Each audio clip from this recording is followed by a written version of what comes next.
We've all been the new person on a job before. If you've been alive, you've been the new person on a job somewhere.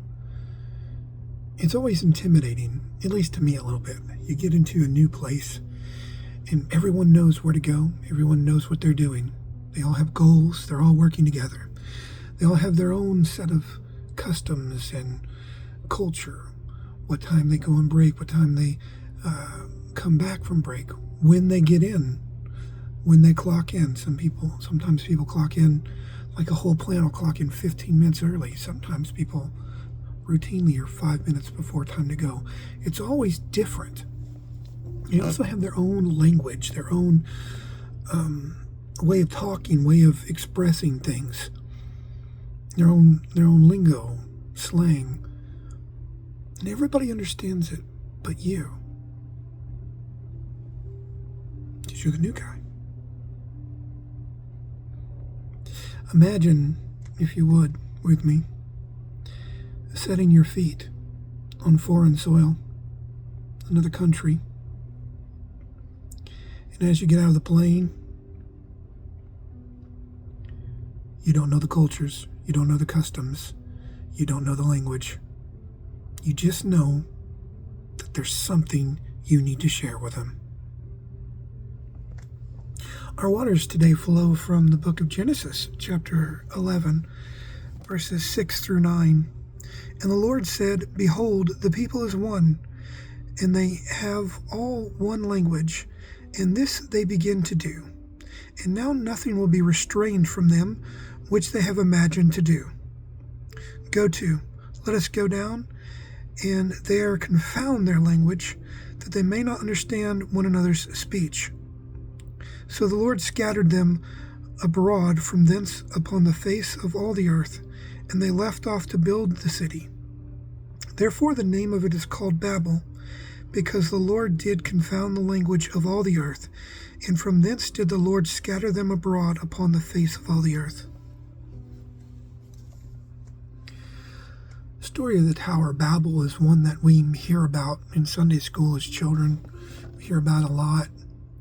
There are a lot of different things that we can talk about when it comes to it, but I just want to focus on one thing today, and that is the problem that comes from people leaving God out of their situations.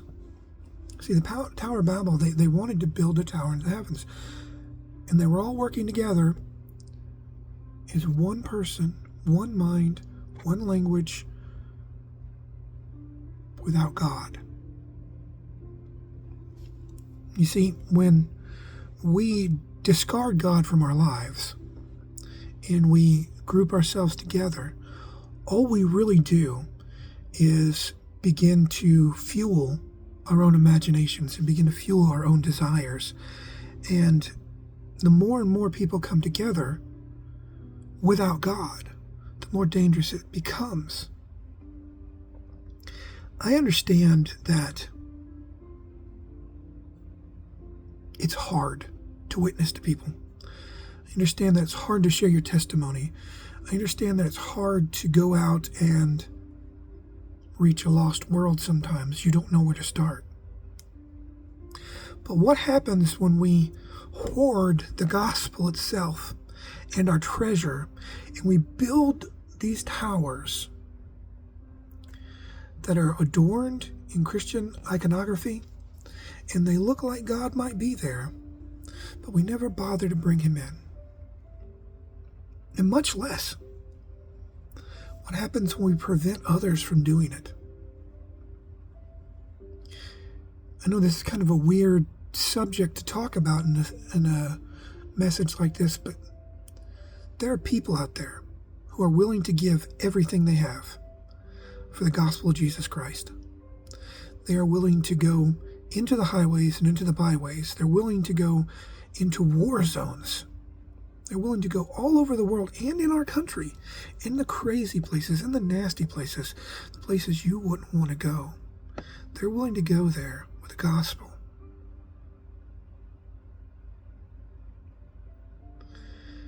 And if we can't support them in some way, then we're no better than the people in Babel, because we're building these great towers to God, but we're doing nothing about what he really wants us to do. He wants us to be witnesses. He wants us to reach a lost and dying world. And if we can't muster up the courage in ourselves to go out and to talk to people and to witness to people, we absolutely should be sending our money and our prayers and our support with missionaries. They are the new people, and they are stepping in to zones almost universally where they are not wanted. Their message isn't expected and desired, and they don't know the cultures, they don't know the languages. It doesn't matter how much time you spend in language school.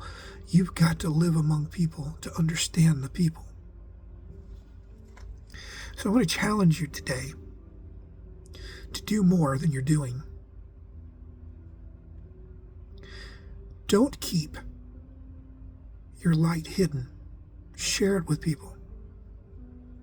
But if you're so bashful and so ashamed and so scared, help the people who are trying. Because as long as we hoard where God's not at, he's eventually going to break it. The towers will eventually be destroyed. But if we'll put our faith in him, we'll put our trust in him, not my will, God, but your will. Help me to do your will. If we'll put that faith in him, and we'll support those who he is calling to deeper, greater things, you're going to be surprised at how much progress God starts to make in your life amongst the things that do matter to you. I love you all. Help a missionary. In Jesus' name.